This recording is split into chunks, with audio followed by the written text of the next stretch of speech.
here I am. It's been a minute or two. I asked Parker Gregory, I almost did it again, who is an endurance coach working almost primarily, correct me if I'm wrong, in the endurance space, working with triathlons pretty much as your gig, right? Yeah, I do coach a little bit of Hyrox. I've worked with Hunter Yeah, before, yeah. and there's a few things that correlate between the two sports, except for a few that many people are highly focused on. No shit. No shit. You're well versed in the endurance component, and look, you're a coach, so of course you're doing Hyrox now. I mean, I tell people I'm a mercenary. I go where people want me to be. It's not about my love for anything. My love is to pay my rent. You know what I mean? That's what I Same. love. That's what I love. So it just so happens this is what I do for a living. So if somebody comes to me and says, "Hey, so how do you do this?" I'm going to try to figure it out, right? And by the way, I'll tell you an interesting story since we're completely off script here. I used to do all the metabolic testing for the LA Kings hockey team, right?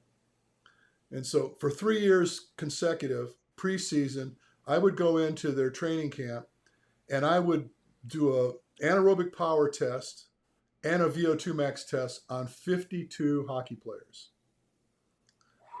Yeah. And so I had to bring a team because, we had a day to do it. By their rules and their union or whatever, it's got to happen in one day, right? And so where I'm going with this is that when we got hired to do the work, the people that run the thing, it's an orthopedic surgeon that heads up the medical component of their team, whatever. He says, "So you do Wingate testing, right?" I said, "Sure." And I'd never done a Wingate test in my life, right? And so I summarily went out and started figuring out what a Wingate test was and how to conduct the test and what the benefits are and the whole thing. And then I went out and purchased a Wingate bike. And then what I did is I added the cost of the Wingate test to my cost for the VO2 testing, right? So I added $175 times 52, right, to do the Wingate test. Now, a Wingate test back in the day, now it's a little different these days, but back in the day, it was a Monarch bike with a little carrot. You're familiar with this? Yeah, a little bit. Yeah. Okay, so the Monarch bike is basically a friction wheel, like a spinning bike in the front. Very rudimentary bike, nothing special about it. But there's this carriage in the front where you put weights. And the idea is you want to put 10% of the athlete's weight on this carriage. So what they do is you start out with a freewheel and you go and they go as fast as you can. When they get up to peak speed with their cadence, you drop the little carriage down on the wheel and you get that resistance on the wheel. And then you start tracking what occurs to them over 30 seconds. And so what you're looking for is the fatigue index, the point where things go to shit. It's like, woo, okay, now we're falling off. You're looking at their peak load, how much watts they can generate, and how long it takes for them to start losing the ability to put that peak effort together. Very critical bit of business for hockey players because everything you do is power, speed, in and out. It's interval based, right? Yeah, and I think their average line change is no more than 30 seconds or something. It's 14 seconds is pretty much what it is. 14 seconds. There you go. Yeah, it's quick, right? Yeah, even faster. And so that was a critical bit of information for them. And then we would do the VO2 tests, right? And keep in mind that because I got to do so many of these VO2 tests that we used, it's called a Lode bike, LODE, which is a electronically braked metabolic assessment bike. And so I can schedule the thing to cause them to fail at whatever particular time I want.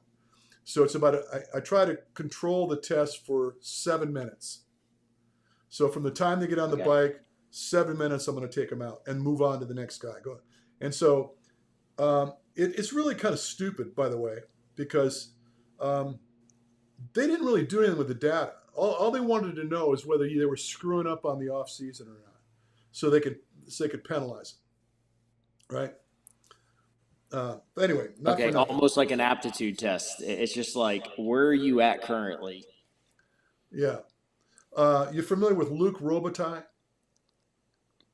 No. Luke Robitaille is probably at the time. I mean, this we're talking about. This is 22 years ago. Okay. Um, Okay. so back then, Luke Robitaille was like one of the top hockey players in the sport, right? And I think his VO2 score was 49.6, something like that, right?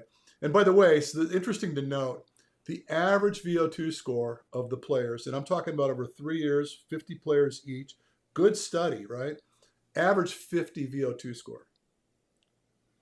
I mean, but it makes sense though. I mean, they're highly explosive, short duration athletes. Right.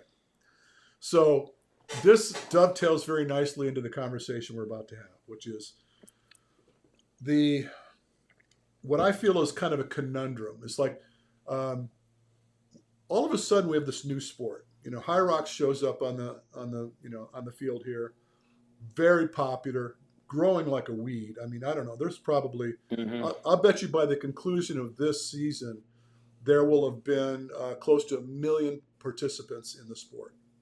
Right now, Oh, easy. last year was 500,000. Right, so they're going to about double. I know Vegas had 10,000. Atlanta, Yeah, and they're stretching race weekends to 3 or 4 days potentially. yeah, the World Championship starts on Thursday and goes to Sunday. Yeah, it's crazy. Yeah, but so here we go. This new sport, it's a hybrid sport involving uh, a good deal of strength and a good deal of running, and it's almost balanced in respect to time, depending on who you are. But it's different than endurance. And this is where I've been kind of banging the drum for a bit. And, I'm not looking to piss anybody off, but I'm a fly on the wall. This is what I've been doing. I assess athletes. This is what I've been doing for the better part of my adult life. And I get all kinds. So it's not like I played football, so I work with football players, or I played baseball, so I work with baseball players. It's not like that at all. I look at athletes like meat on the hoof. They Hmm. I'm not trying to piss anybody off, but No, I so agree though. It's they come to me and they say, "Hey, I need to know this," and so I have the wherewithal to be able to provide relative information. So VO2 max test and what have you, right?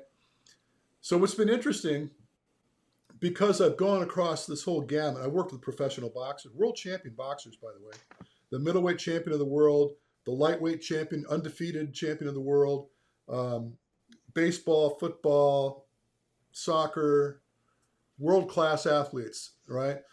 And then average folk, just people that are just trying to get out of their own way.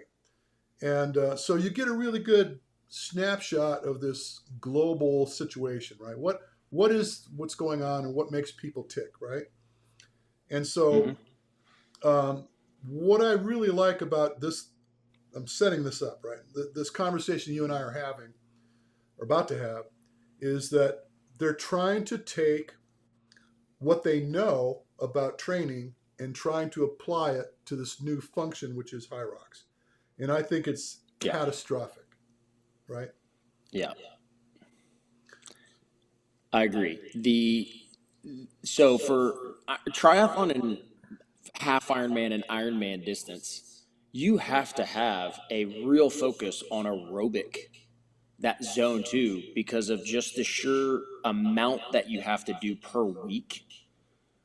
You can't go in and just destroy yourself day in and day out with these thresholds. You're not going to get the volume that you need or the recovery that you need, especially as a pro where you're doing 2, 3 sessions a day and you're putting in 20 plus hours a week. Some of these guys are doing 30. And the distance of the sport doesn't correlate to multiple tempo thresholds VO2 max every week. Now with Hyrox, and we've talked about this before, the race, it's long enough to be considered distance as far as time and science. But is it? Well, Like if you go back to like the basic studies of like where's aerobic, where's endurance, it's like, oh, it's longer than X amount of time. Okay. But the sport does not say that. You need to be able to have force production and speed for as fast as you can get it done. And it's more or less like training, it's probably more related to a sprint triathlon than an Ironman distance because it is balls to the wall from the get out. And how long can you sustain this high level of output before your body says, I've had enough? well, and so um, I mentioned to you that I'm writing a book, right? This is Yeah, book. good. I love your books. This is book 5, and yeah, I'm at this crossroads with it right now, where um, it happens to me all the time, where it could turn into a real problem, or I could have a solution tomorrow. It comes down to that. The last book, well, not last, but the Training the Dark Side, it took me 4 years to write. And it wasn't because I didn't know what I wanted to talk about. I just didn't know how to make it work.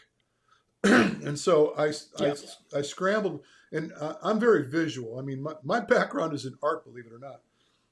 And so I have to see things, and drawing things help me. And, on the computer, creating images and whatever help me to visualize what I'm trying to say.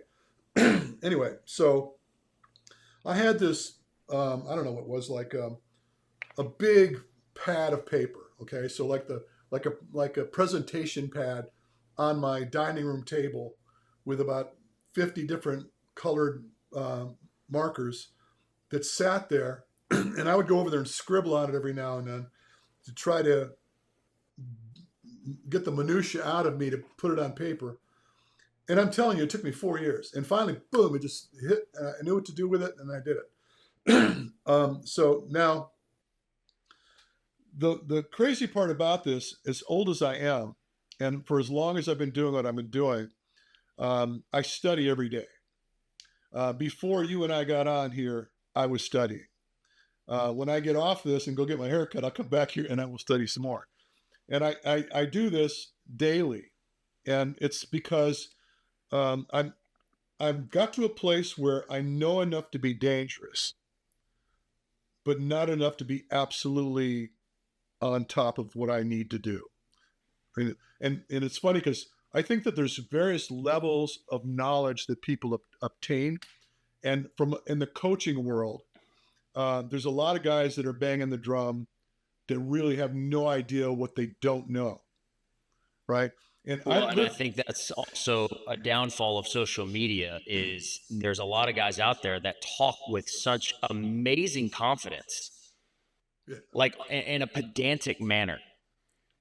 And I'm like, what are they talking about? This does not apply at all I know, to what they're doing themselves. right? Like, I'm sorry, I'm not lifting like a bodybuilder during a race season.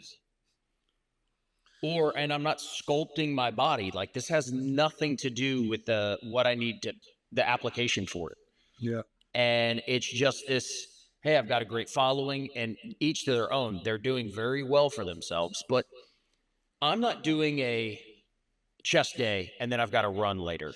I'm not doing my back and shoulders and then I'm running later. I'm like, if that works for you because you like your physique and then that's just how you like to train, I'm all for it. But that doesn't work with Hyrox, and it doesn't work with DECA, and it doesn't work with triathlon. no. Well, it's Or specificity. most Yeah, athletic sports. The only time that specificity or machine work is, did you get injured? Are we rehabbing something? Okay, great. We don't need that. right. Yeah, so you're right. And I see it all the time, and I bite my lip and shut my mouth, and I don't want to, honestly, it's not going to be about, I mean, I'm 72 years old. Okay. I've been doing this for a very long time. And Well, dude, I'm you not look great for about 72. I'm not about to go out. I'm not about to go out and try to punch down, right? I'm not going to punch down. No, no, of course. I'm not going to do that. And so, and you know this, I'm sure you're familiar with it, is that there's a lot of guys out there that do well despite themselves, and they find a way by hook or crook to get to the finish line before the other guy. It doesn't mean that their path was the path to follow, right? And Exactly. and it's also important to note that a lot of these guys would do much better if they allowed somebody to take control of the reins and just let me guide you, and just then, you're the athlete. Let's just guide you into the path you should be on, so that you have the production you're hoping for. Now, again, I'm in the business of doing this. People will come to me, and first thing I do, I know I have for years give up on opinion. I don't want. I mean, we could. A new guy comes to see me. It's my life. They come to see me. Never met them before. Don't know who they are unless I Google them. Sometimes I Google them to find out who they are, because every now and then I get this treat where I got, wow, do you know this guy does that? Some special person comes, but commonly it's just somebody that's like trying to get better, right? And then they want to give me this storyboard about who they were, what they did, what they can, what they can't do. And I'm like, yeah, okay, fine. And then I plug them into the machine and I know, right? So inside of 15 minutes, I've got a really good idea of who they are, where they've been, what they're going to do, and why they're not able to do what they're trying to get done. Now, it's not 100%.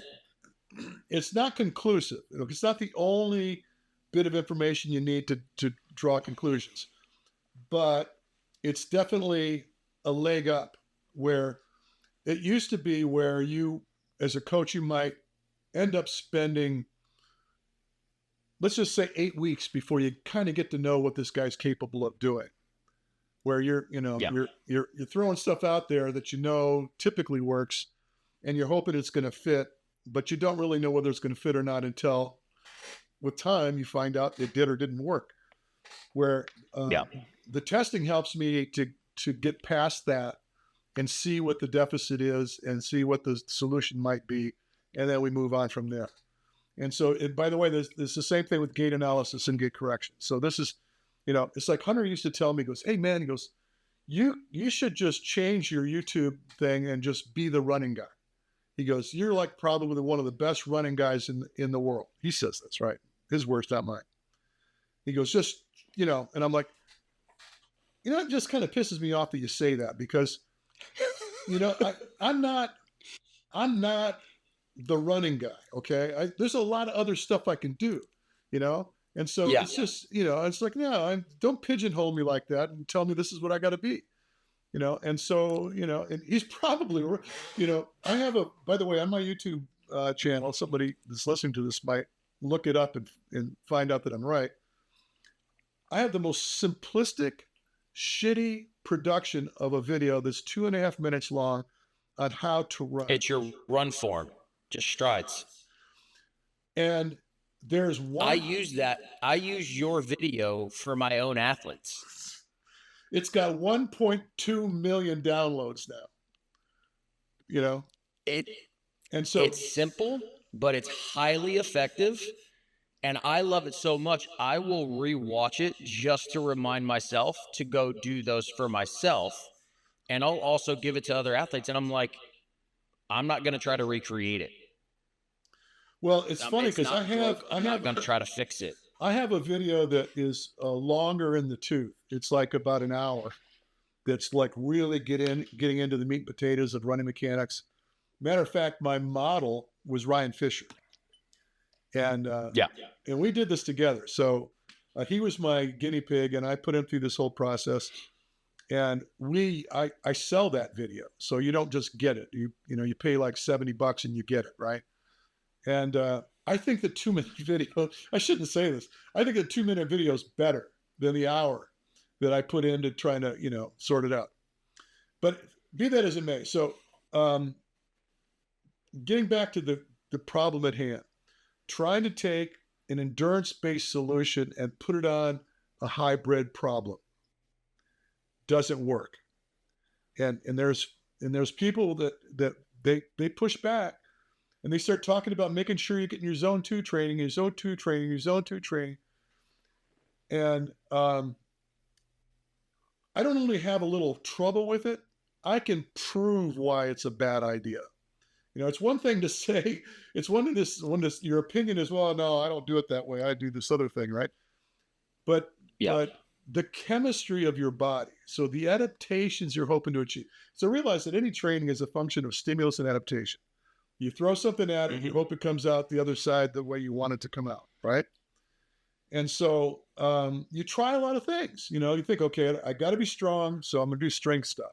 I got to be able to run, so you run a lot, right? And so you're trying to just throw stuff against the wall and hoping, you know, it's going to come out the other side the right way. Something that nobody talks about. And it's funny because my new partner, I have a partner now, which is artificial intelligence. And I've got this AI guy. I'm going to call him a guy. I don't know what it is. Obviously, it's not a guy. But we have these very intellectual conversations. It's really wild. I'll sit here for hours having conversation. And the thing's getting to know me, right? Now it knows I'm writing this book and whatever. It's starting to know me, right? And so the conversation I've had of late, which is really, to me, fascinating, is got to do with metabolic transporters, okay?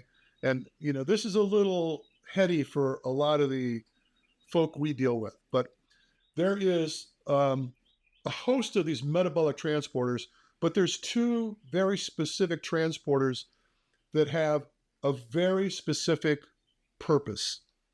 And so endurance-based training, like zone 2 style training, proliferates what is called monocarboxylate 1. So it's a metabolic transporter. What it does is it moves lactate out of the muscle, processes it back into the liver, and ultimately to glucose, and repurposes it to glycogen, so you get an energy rebate. Yeah. So let's just say you're burning like 1,000 It's calories. one thing Pogacar, Tajay Pogacar is really good at. Yeah. Well, the point being is that you're repurposing energy. So like in triathlon, it's ridiculous. If you're good and you're very good, you're looking 8 hours if you're lucky to win Ironman. But you can't hold that much energy that's usable depending on the level of intensity you're in. So being able to develop that process where you're repurposing some of that energy that you have or am consuming adds to the energy availability, and it also helps to move some of the lactate out of the muscles so you don't burn up while you're doing it. But that's where zone 2 type style training comes in very handy. Now, in hybrid training, high intensity training, there's another transporter that's very effective in it doesn't repurpose the energy. It just pulls it out of the muscle so you're not burning out. So it just expresses it from the muscle tissue. So it just goes off into your cytoplasm or whatever, it just goes away. And so you're not getting the benefit of the energy that you just burned from the carbohydrate, but you're also not exploding. Now, realize that in an effort where if you go balls to the wall for, let's just say, an hour and a half, we'll give it a latitude, right? You still probably have enough energy in the tank to do the work. If it's a matter of, do I have enough energy to do the work? Yes, you do. Now, if your lactate production exceeds, go ahead. But that's only, and I'll interrupt you for that, but that's only if you can get people away from being scared of carbohydrates. Yeah, right. So they constantly have glycogen stores in order to produce an hour or 80 minutes of hard work, knowing that the stores are in there. Absolutely. This is why people die after 30 minutes, right? Because they're so worried about their physique that they carb starve. They're like, oh, I eat plenty of carbohydrates. And I'm like, well, do you? No, you don't. You don't. Well, and yeah, you're right. You made a really good point in your seminar the other day of don't do zone 2. Go home and eat pizza and be ready for the next day. Because one of the things I try to get people to understand is I'm like, you're not just trying to fuel for your session, then restore for your session. You also need those glycogen stores day in and day out. So you're constantly at a great level. So your body's not having to essentially struggle to get the adaptations from the training you need. It's Right. like, for example, it's something as simple as in the Texas heat down here. I see people go for runs and it's not even hot yet. And I won't go run for more than 30 minutes without water and electrolytes and carbohydrates in my bottle, even if it's only a 45-minute run. Right. Right. Strictly because I'm like, no, I know it's an easy run, but I want to make sure that I'm maintaining equal heart rate, output, not having to get some increased intensity that I don't want. And that way I can recover and then do this again the next day. Anyway, so you're right, and I'm with you. I'm 100% with you on this. But I'm giving the benefit of the doubt. Let's assume that you are completely replete. You've done a really good job making sure that your energy stores are topped off, and you go into this Yeah. thing. And if you go ham for an hour and a half, you're still not going to expend the carbohydrate availability in your system, even assuming that you're 100%. Okay. Now, obviously enough, you could be spiraling out of control a week early by not taking carbs, and then you're running it with the devil anyway. I've done resting metabolic assessments on people that had absolutely, their body were in gluconeogenesis all the time. They're always like munching up muscle to replace the sugar that isn't existing in their systems. Right. I've seen this a million times. And, and I never get ugly with them about it. When I know they're on these like fat adapted diets, remember the fat adapted diets? People are like, oh, well, I'm not going to eat carbohydrate. I'm going to force my body to burn the fat. Your body's not going to burn the fat when your heart rate's 170 beats per minute. It's not going to do it. I don't care who you are. You're not going to burn fat. Right. But and that goes back to my point of having my fuel in order for my body to sustain a nice low effort. But we're talking about endurance training here for a triathlon where I don't want to struggle where I'm supposed to be in a zone 2. And the next thing about my heart rate is near threshold and I'm still doing a zone 2 pace. That decoupling, it makes no sense for my training that day. Right. Well, so where I was going with this is that the real enemy, I mean, there's a host of enemies. By the way, I make my living and my education is built around trying to decipher who the enemy is. Fatigue, right? It's not about the guy you're racing. It's the global consortium of shit that is trying to keep you from doing what you're doing. And by the way, that's what this book is about that I'm writing. So I'm already going excited back then. the metabolic transporters, MCT4 pushes that lactate out of the muscle so you continue to march at a high intensity. But you're not getting paid. Whatever energy you spent to move that out, it's going away. And so what? Because it isn't the just problem. Like gasoline in a car. Right. So when lactate production exceeds your ability to clear it, aside from just the intensity and the muscle starting to shut you down and the overheating that's going to shut you down and all those other circumstances that are trying to get together and shut you down, the principal concern is what can you do to abate the issue with lactate? Let's just get the lactate thing out of the way.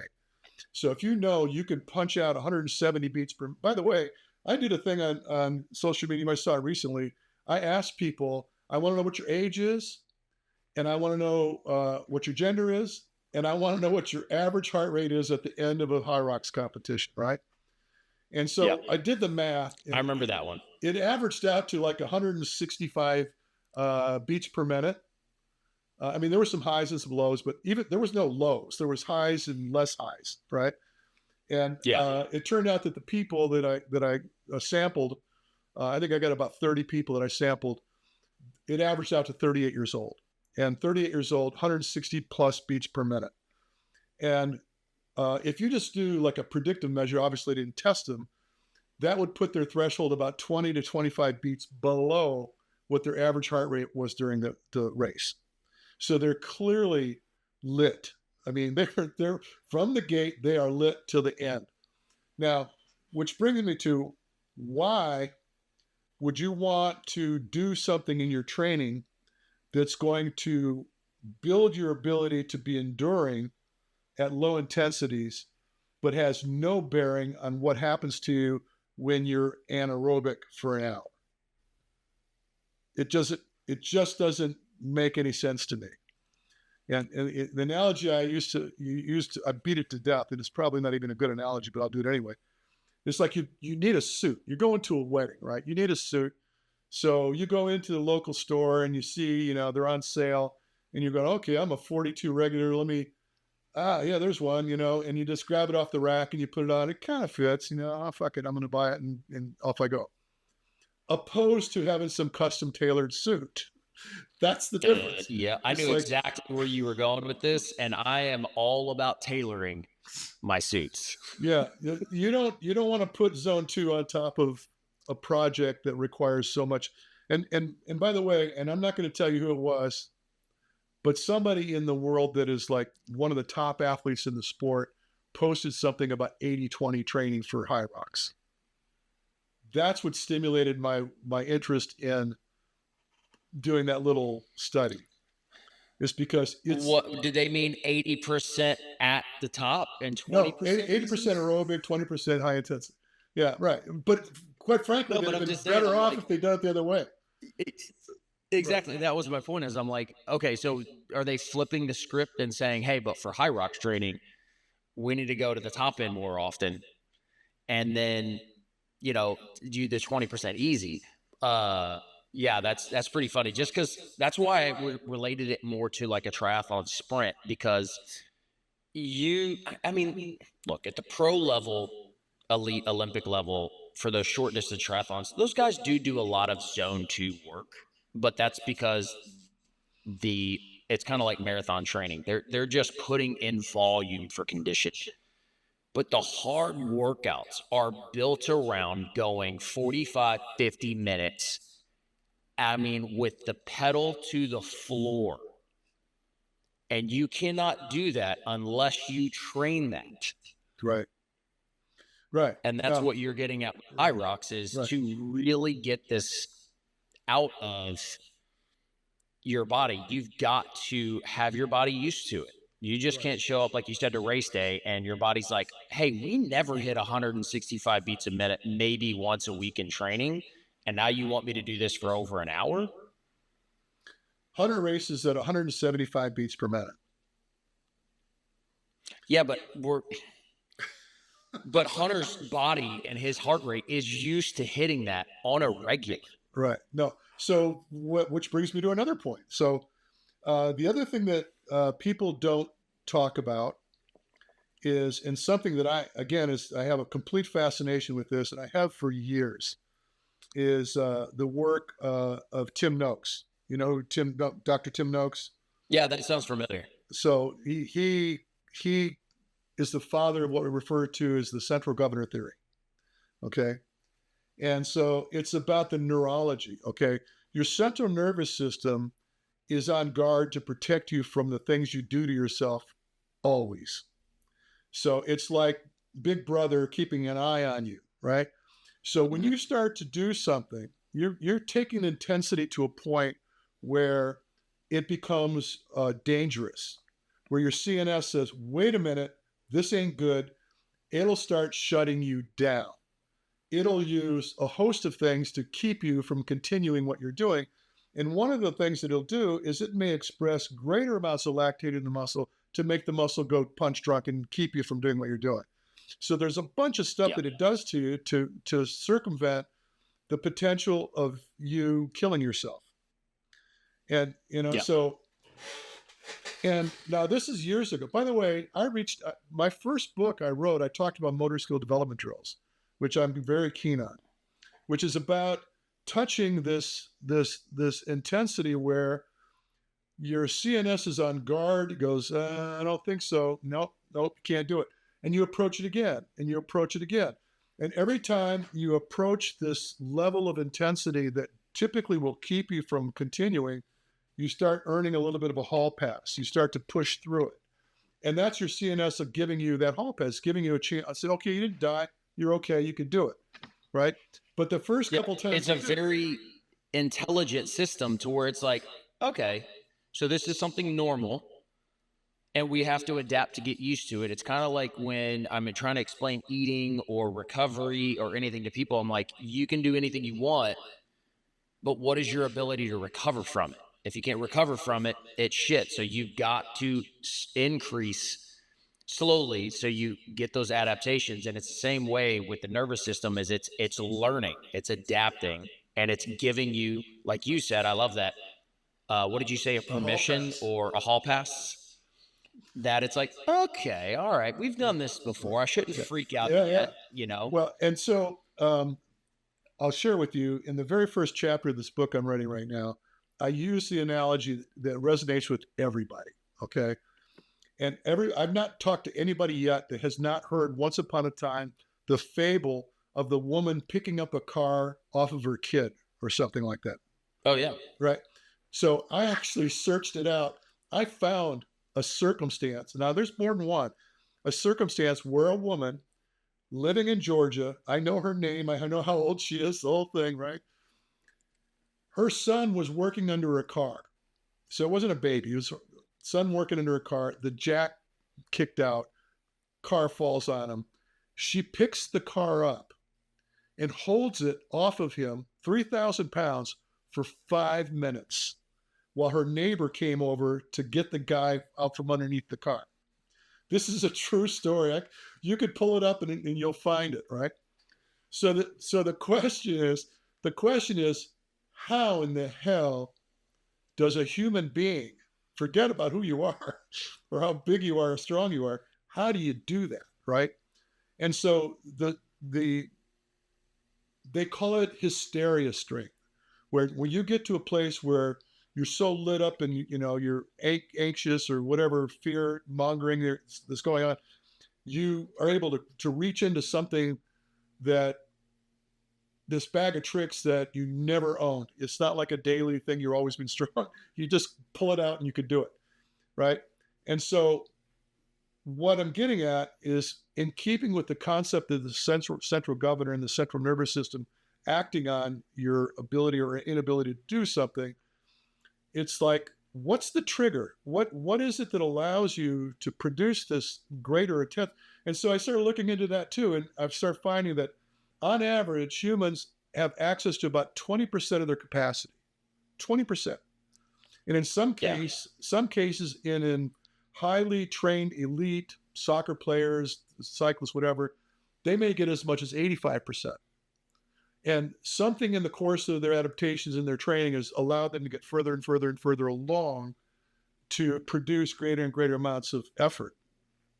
So again, this is the kind of thing that gets me up in the morning. I'm thinking, how do you take somebody and tap into that extra 40%? Let's just call it 40%, or even 30% for that matter, and achieve what that body is capable of doing.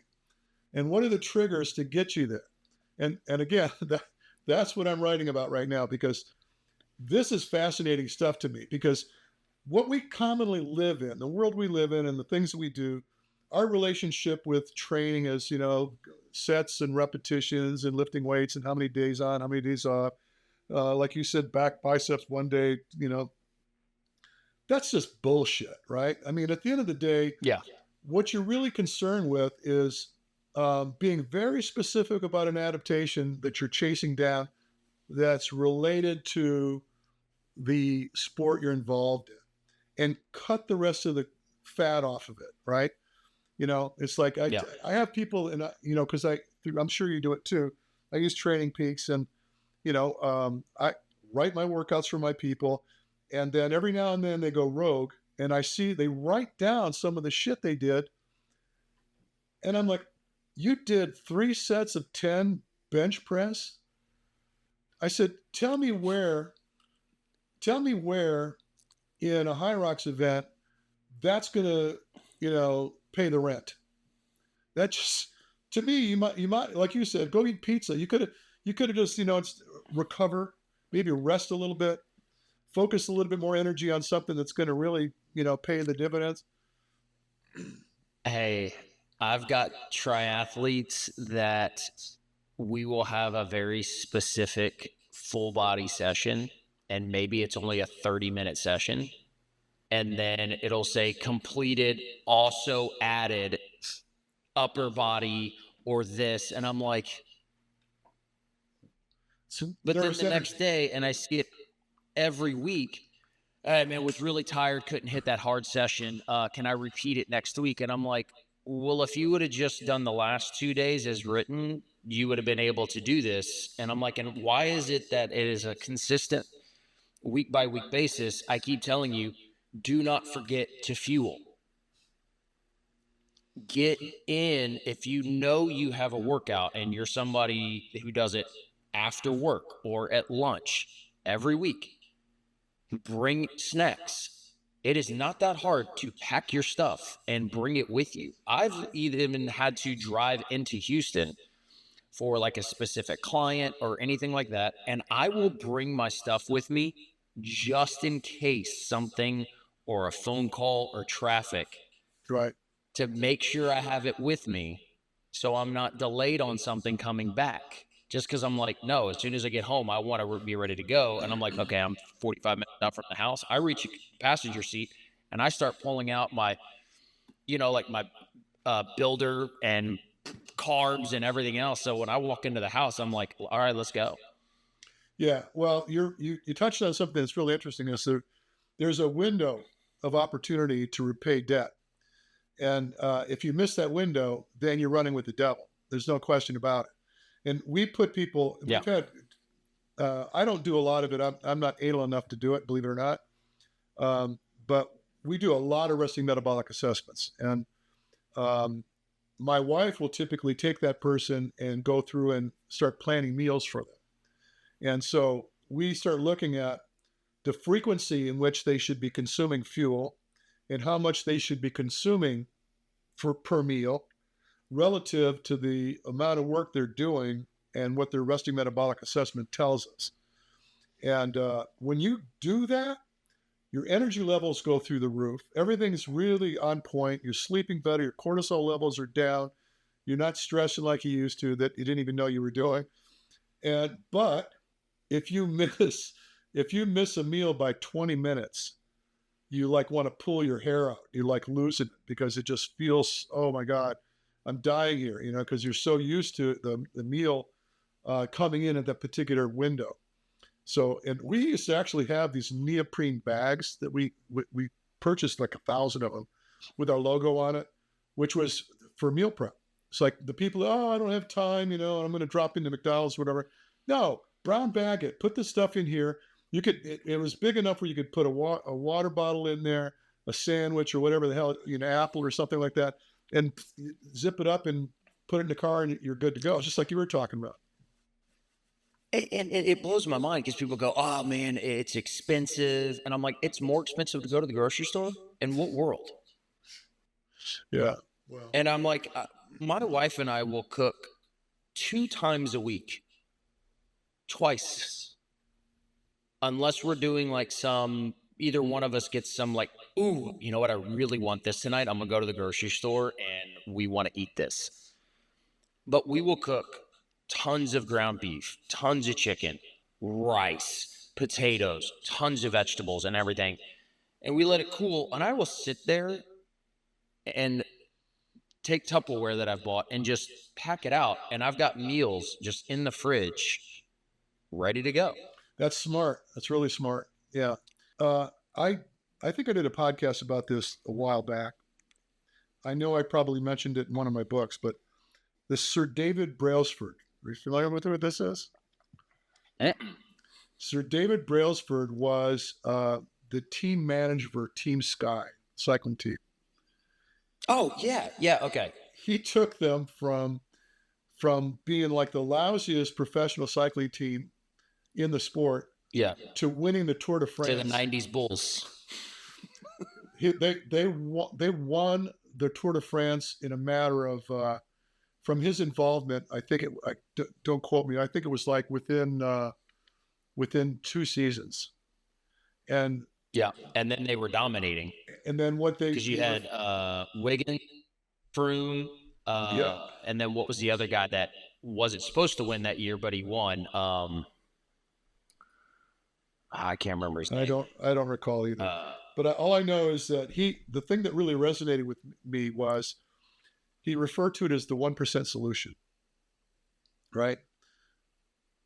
And what he did that was really unique was he made sure that when they're on the tour, you know, city to city, town to town, wherever they're going, obviously they're going to sleep there. The new place they're at, they got to sleep there, right?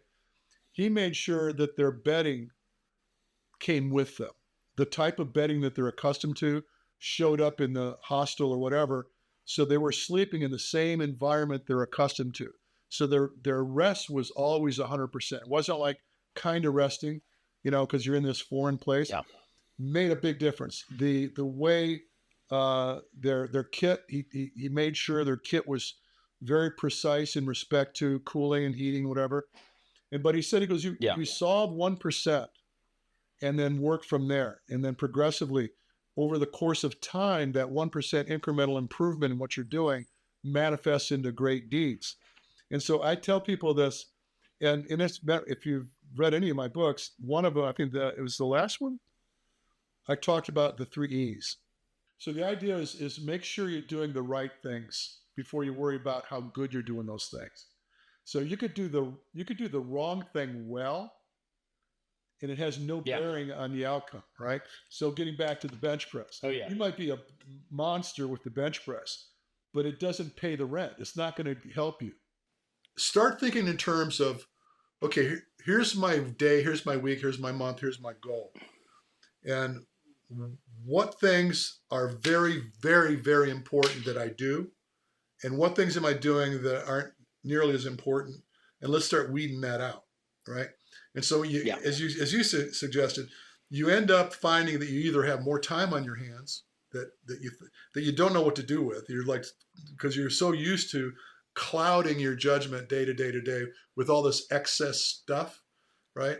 So you start noticing that you might be recovering a little better than you used to, and you weren't even aware that you weren't recovering because that's your new normal, right? You're used to being right. So and then start working from there. So, and I think that this is the one of the pinnacles of process with either sport, whether it be a triathlon or whether it be actually to the credit of triathlon, and I have a lot of history with it.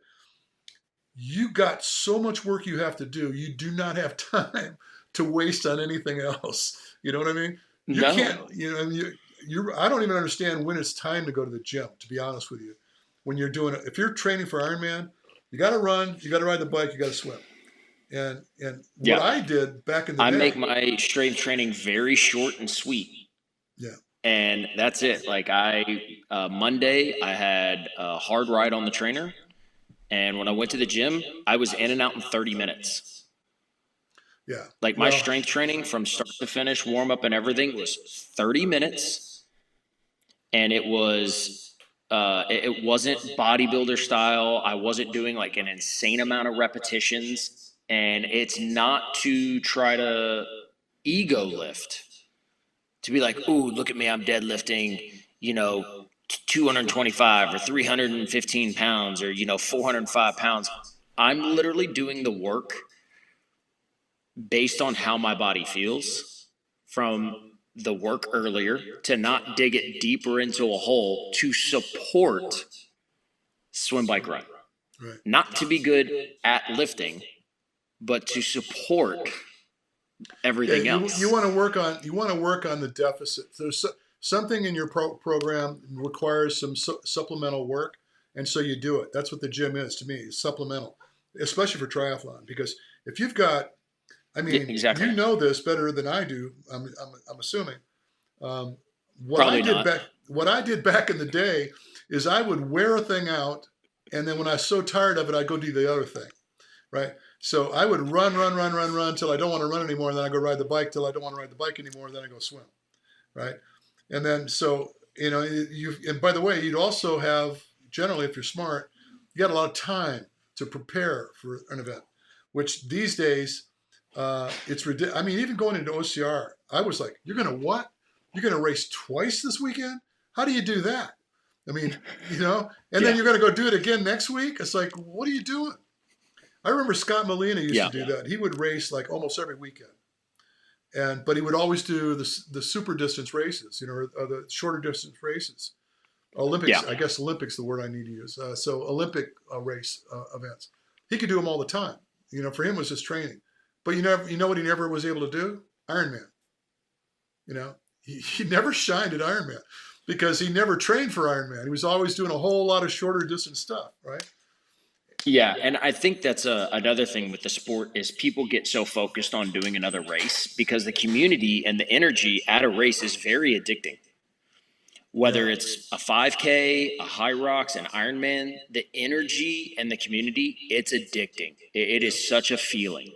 People forget that even though you're racing, every time you go do a race, you learn something that will really spark. And when you slow down and you're not just gunning it during a race, you really get to broaden your view. And you're like, hey, you know what? Because I was taking it easy in the first half of the race, I noticed something.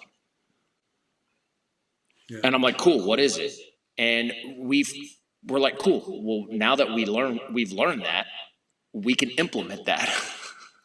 There's a movie, and I actually took a clip from the movie, and I texted it to my clients. And there's a movie with Vin Diesel years ago. It's not a new movie. It's called The Knockaround Guys. If you ever get a chance to watch it. Love it. I knew you were going to say Knockaround Guys. I knew it. I don't know why.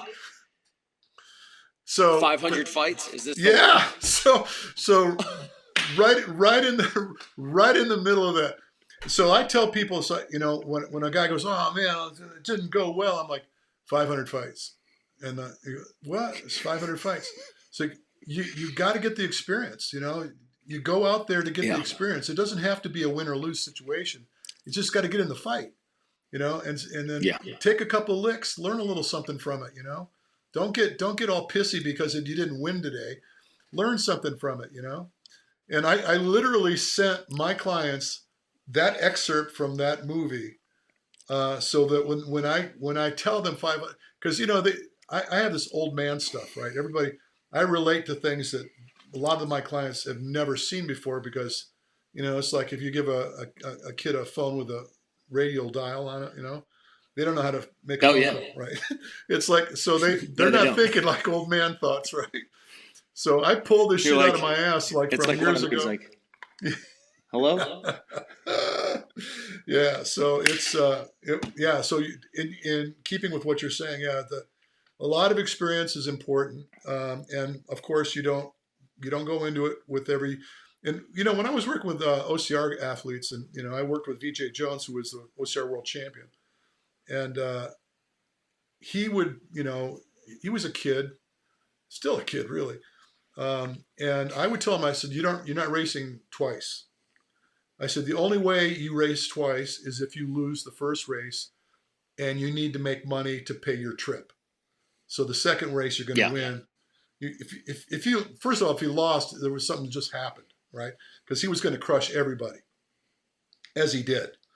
And every now and then he called me, hey, dude, it didn't go like it went, I fell off, whatever, I said, well, look, okay, go ahead and race tomorrow. That's the only time is if just to make it. But if you were an age grouper and I was working with you, you did one, because they would say, well, I'm there, and all this energy and all this, like, no.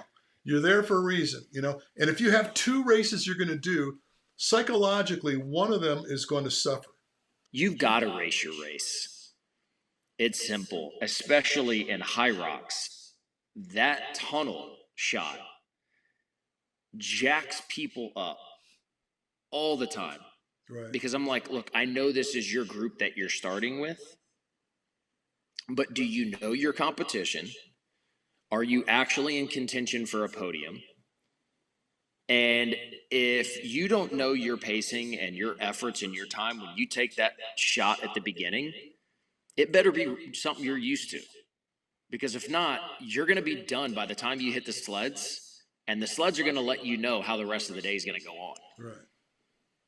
So race your race. It's the same with triathlon. Yeah.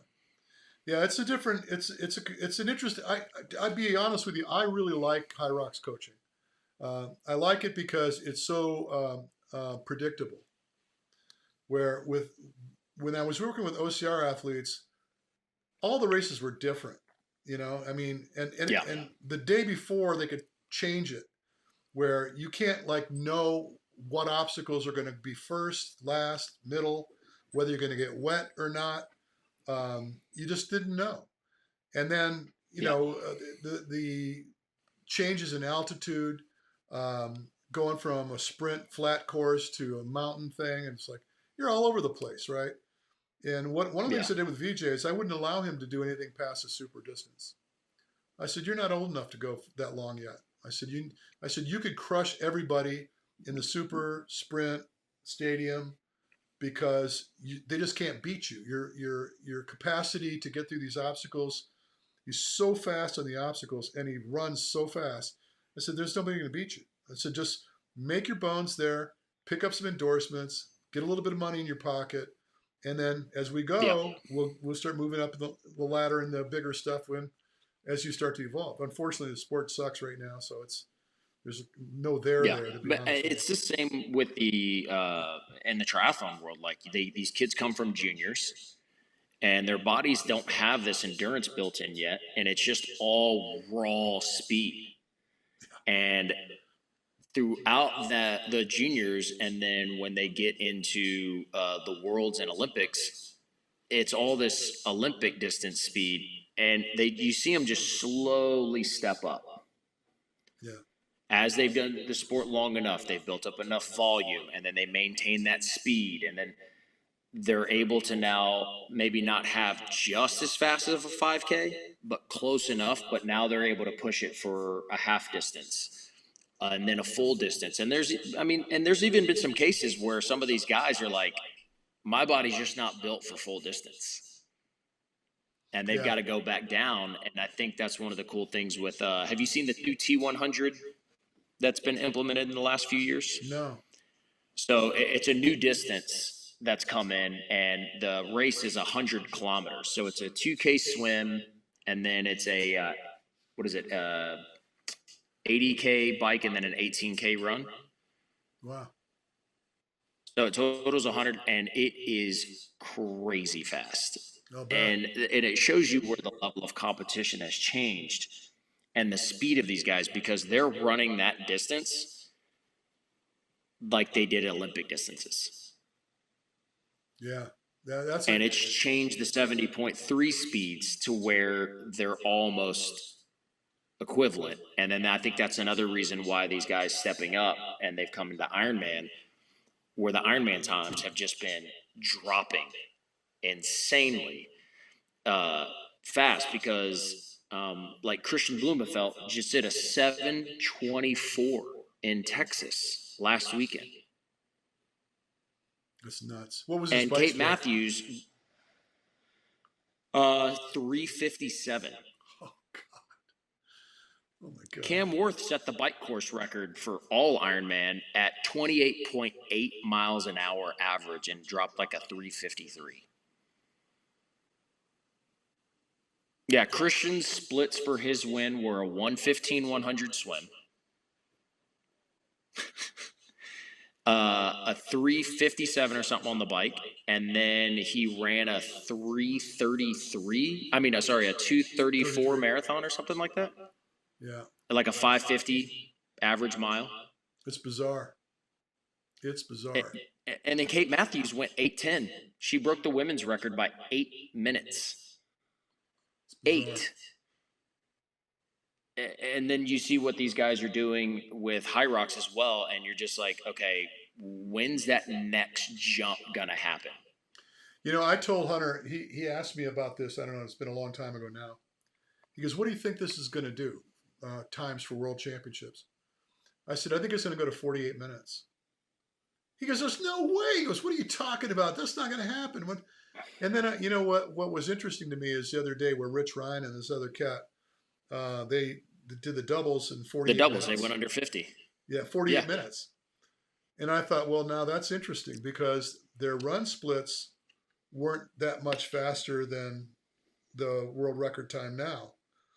And, they shared the load for the exercises. I get it, but it's just showing you that it can be done, right? It can Yeah. be done. So, he'll still probably think I'm absolutely out of my mind, but I think down the road, it's not going to be unheard of to see 48, 49 minutes in a world championship record. You're going to find somebody that's going to step into the arena where it finally becomes worth it to them to train for it, where they might be doing something else right now that's paying the rent very nicely. And Yeah. they're going to step in and you're going to be like, whoa, where did this guy come from? So are you coaching virtually too, or are you just doing in-person stuff?